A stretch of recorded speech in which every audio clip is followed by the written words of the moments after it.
కళ్యాణ్ గారు హైదరాబాద్ రావడం రాష్ట్ర అధ్యక్షునిగా ఈ ఎన్నికల సందర్భంగా మొత్తం అన్ని పార్లమెంటు నియోజకవర్గాలు తిరిగి మన సమాజానికి సంబంధించి ఆ ఓట్లన్నిటి కూడా భారతీయ జనతా పార్టీ అభ్యర్థులకు వచ్చి నరేంద్ర మోడీ గారిని ముచ్చటగా 3వసారి ప్రధానమంత్రి చేయాలని చెప్పి ఆయన కసితోని కష్టపడి పనిచేసినటువంటి మన హిస్టరీ మోర్చా రాష్ట్ర అధ్యక్షుడు కళ్యాణ్ నాయకు లేక చాలా కష్టపడి పనిచేస్తున్నాడు.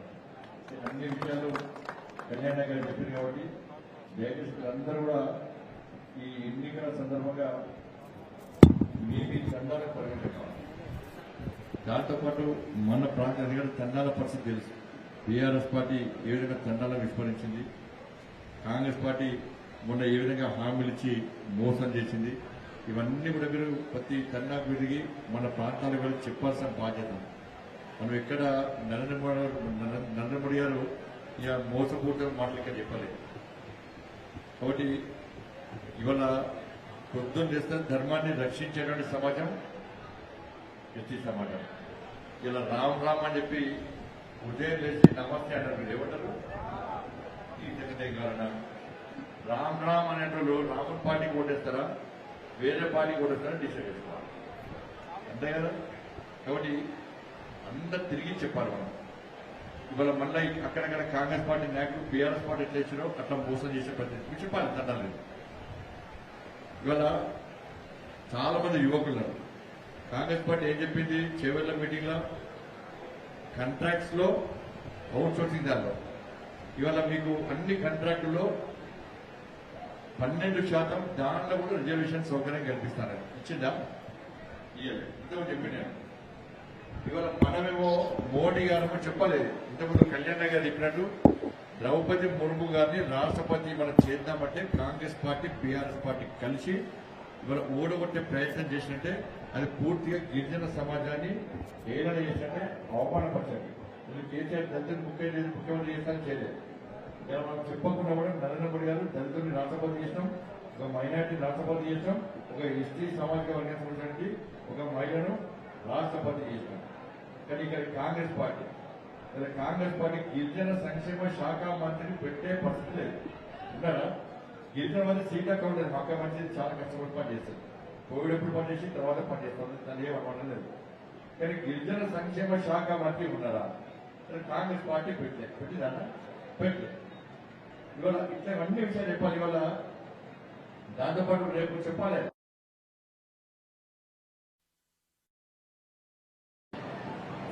ఎగ్జామ్స్ అయిపోయిన వెంటనే ఒక్కొక్క విద్యార్థికి 10th విద్యార్థులకు 10,000 రూపాయలు ఇవ్వాలి, ఇంటర్మీడియట్ పాస్ అయిన విద్యార్థులకు 15,000 రూపాయలు ఇవ్వాలి, డిగ్రీ పాస్ అయిన వాళ్ళకు 20,000 రూపాయలు ఇవ్వాలి, పీజీ దాని తర్వాత చేసిన వాళ్ళందరూ కూడా 1,00,000 రూపాయలు ఇస్తారు. ఇవ్వాల్సిందే, ఏమని తీసుకొస్తారండి చెప్పాలి. వెంటాడటం వేటాడటం ఎక్కడ వదిలిపెట్టమని చెప్పి చెప్పాలి. బట్ ఇవన్నీ విషయాలు కూడా మన గ్రామానికి చెప్పాల్సిన బాధ్యత ఉంది. ఇవాళ అత్యధికంగా సేవాల గుళ్లకు వాళ్ళు నిధులు ఇచ్చిన వ్యక్తినే, ప్రభుత్వ నిధులు కాదు, సొంతగా నిధులు.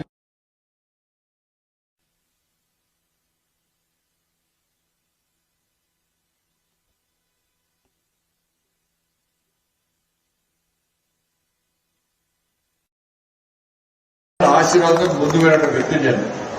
కాబట్టి వీరందరూ కూడా వాస్తవం ఆలోచి భారతీయ జనతా పార్టీ ప్రభుత్వం ఏం చేసిన వారు వచ్చింది ఉదాహరణ. కాంగ్రెస్ పార్టీ అధికారంలో ఈ దేశాన్ని స్వాతంత్ర్యం వచ్చిన తర్వాత 57 సంవత్సరాలు కాంగ్రెస్ పార్టీ ఈ దేశాన్ని వెళ్తే ఎస్సీ ఎస్టీలకు స్కాలర్షిప్ రూపేణ ఇచ్చింది ఎంత అంటే ఇన్ని సంవత్సరాల 1,100 కోట్ల రూపాయలు మాత్రమే. 1,100 కోట్ల రూపాయలు మాత్రమే. నరేంద్ర మోడీ గారు 2020 సంవత్సరంలో ఇచ్చింది ఎంత తెలుసా? బడ్జెట్ కేటాయించింది తెలుసా? 59,000 కోట్ల రూపాయలు. కాంగ్రెస్ పార్టీ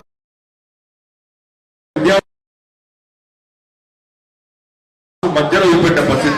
కానీ నరేంద్ర మోడీ గారి ప్రభుత్వం వచ్చిన తర్వాత ఇవాళ పూర్తి వాళ్ళ చదువు పూర్తి వాళ్ళు కూడా ఎస్టీలో విద్యావంతులు అయ్యే వరకు కూడా వాళ్ళ స్కాలర్షిప్ రూపేణ వాళ్ళను ప్రోత్సహించిన ప్రభుత్వం నరేంద్ర మోడీ గారి ప్రభుత్వం.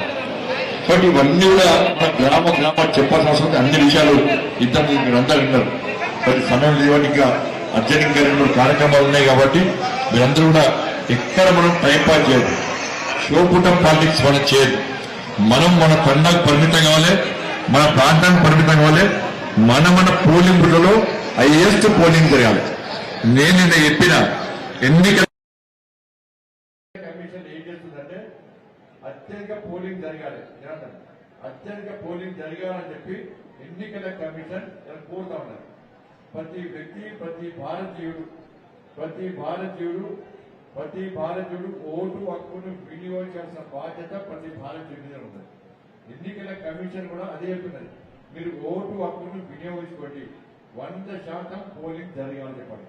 అందుకే నేను అభ్యర్థిగా ఇది కమిషన్ ఎన్నికల ఓటు బీజేపీకి ఓటు అయినా కాదు, కరీంనగర్ పార్లమెంట్ లో ఏ పోలింగ్ బూత్ లో వాళ్ళ 80% కంటే ఎక్కువ ఓటింగ్ జరిపేటువంటి ఆ పోలింగ్ బూత్ కమిటీని నేను తప్పకుండా 10,000 రూపాయలు వాళ్ళకు ప్రోత్సాహంగా బహుమతిస్తాను. ఎన్నికల కమిషన్ పూర్తి చేసే ప్రయత్నం చేస్తున్నారని మేము చెప్తున్నాం.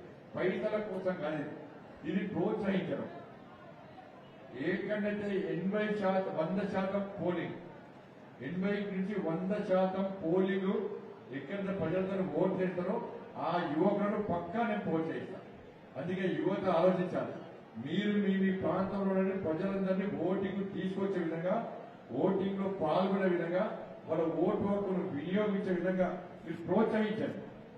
స్వచ్ఛంద సంస్థలు ముందుకు రావాలి, ఓటింగ్ శాతాన్ని పెంచే ప్రయత్నం చేయాలి.